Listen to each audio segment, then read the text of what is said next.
Hi guys! Katatapos ko lang mag-take ng exam.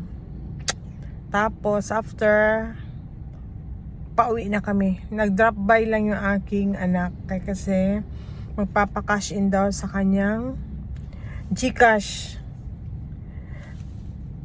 Hoping na mapasa ko yun kasi need ko yung lisensya na yun para sa aking work. To para makapagtinda na ako ng mga new product ng aming company, which is ang aming Manulife insurance company. After kasi nag-work ako noon, nagtambay kasi bantayan ko yung aking mga anak, but this time malalaki na sila, nakagraduate na, may mga work na din. Maybe it's time for me to rebuild myself para maka-work naman din. Kasi parang productive din tayo ba? Hindi yung nasa bahay ka lang. At least kung nasa labas ka, magiging productive ka ulit. That is my aim. Na makapaghanap buhay kasi able pa naman tayo. Kasi pag hindi na, di magpundo sa balay, di ba? That is why nandito kami. Actually, malapit na to sa bahay namin. Nag-cash in na yung aking anak. Iyan, dumating na. Tapos na? Ito talaga kagandahan pag meron kang driver. Dati kasi ako naghahatid sa kanila sa school.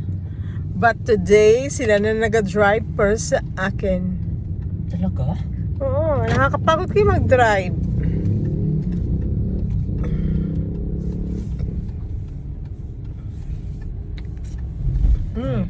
What's that?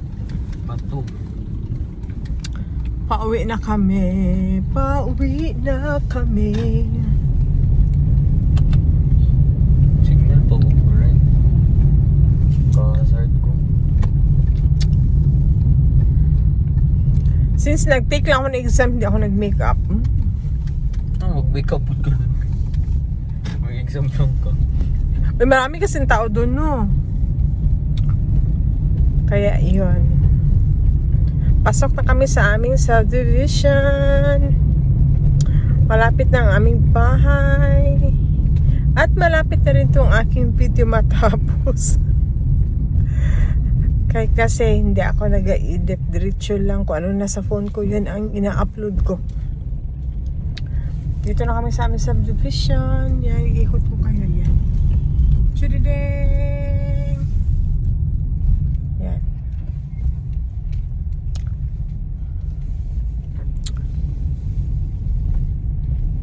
Bye guys!